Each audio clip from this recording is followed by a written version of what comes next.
A joke that shook us, rebuilding what was broken. It was one of those evenings where everything seemed perfect. The weather was crisp but comfortable. The patio lights were glowing warmly, and the aroma of barbecue wafted through the air. Ryan, my husband, had spent the whole day preparing for our little neighborhood gathering. He loved hosting, and I had to admit, he was great at it. Our patio was decked out with fairy lights, our speakers played a cheerful playlist, and we had plenty of drinks and food to keep everyone happy. Ryan was the life of the party as usual, effortlessly entertaining our neighbors. He had a knack for storytelling, with the kind of charisma that made people hang on to his every word. Watching him laugh and joke, I couldn't help but feel a swell of pride. He was the type of person who could light up a room without even trying. I, on the other hand, was more low-key. I enjoyed hosting, but I was usually in the background, making sure the drinks were topped up and the food kept coming. I didn't mind. It was our dynamic, and it worked. The evening was going splendidly until it wasn't. The joke that changed the atmosphere. At some point, after a few rounds of drinks, Ryan launched into one of his signature stories. This one was about a camping trip gone wrong, a tale he'd told a dozen times but always managed to make sound fresh. Everyone was laughing, hanging on to his every word, when I, caught up in the camaraderie and a little buzzed from the wine, blurted out, "Ryan, sit and be quiet for a second. Let someone else have a turn." The words left my mouth before I even thought about them. I said it with a playful tone, expecting it to be taken as a light-hearted jab. The table erupted in laughter, just as I'd hoped, but Ryan's face flashed with something I couldn't quite place. Hurt, maybe? Before he quickly masked it with a forced chuckle. He sat down, his energy noticeably subdued. The conversation moved on, and the laughter resumed, but Ryan wasn't his usual self for the rest of the evening. I noticed him nursing his drink quietly, nodding along to the conversation instead of leading it like he usually did. I figured he was tired or maybe had too much to drink. I didn't think much of it at the time. The tension that followed. After the last guest left and the house was quiet, I started cleaning up. Ryan was unusually quiet, sitting on the couch scrolling through his phone. "Hey," I said, sitting beside him. "You were great tonight, as always. Everyone loves your stories." He didn't respond immediately. When he finally spoke, his voice was low. "Do you even realize what you said tonight?" I frowned, taken aback. "What do you mean?"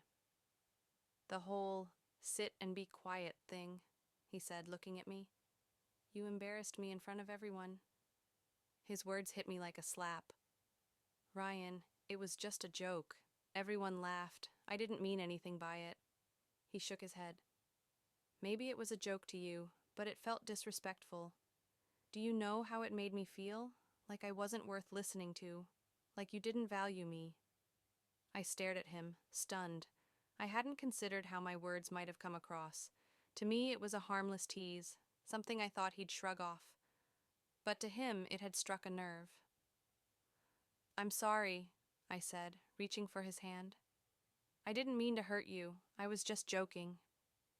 He pulled his hand away gently. "I know you didn't mean it, but it doesn't change how it made me feel." With that, he got up and went to bed, leaving me alone on the couch, replaying the moment in my head. Drifting apart. The next few days were strained. Ryan wasn't outright cold, but he was distant. The easy laughter we usually shared was gone, replaced by awkward silences. He went to bed earlier than usual and spent more time on his phone, scrolling aimlessly or watching videos with his headphones on. I tried to make things better. I cooked his favorite meals, left little notes in his lunch bag, and even bought him tickets to a game he'd been wanting to see. But nothing seemed to break through the wall he had put up. The worst part was, I couldn't stop replaying the moment in my head. The way he had looked at me, the way his shoulders had slumped as he sat down. I hated that I had made him feel that way, even unintentionally. The breaking point. One evening, about a week after the party, I couldn't take it anymore. After dinner, I sat down across from him at the kitchen table. "Ryan, we need to talk," I said firmly. He sighed, setting down his phone. What is there to talk about? I've apologized for what I said. I didn't mean to hurt you, but I can't fix this if you won't talk to me. Please tell me what's going on. He looked at me, his expression softening slightly. It's not just about the joke, Emma. It's about how it made me feel.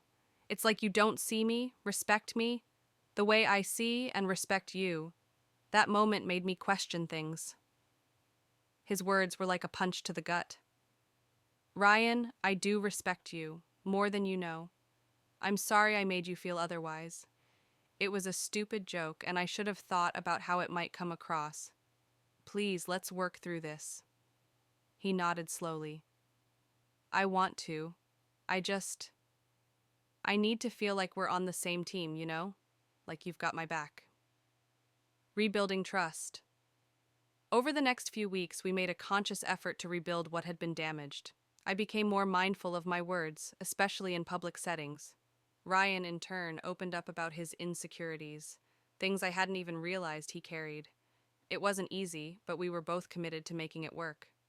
Slowly, the tension began to melt away. One evening, months later, we hosted another neighborhood gathering. This time, Ryan made a joke at his own expense, poking fun at how seriously he had taken my comment that night. Everyone laughed, including me, but this time, he pulled me into a side hug and whispered, "We're good, right?" I smiled up at him, squeezing his hand. "We're better than good." And we were.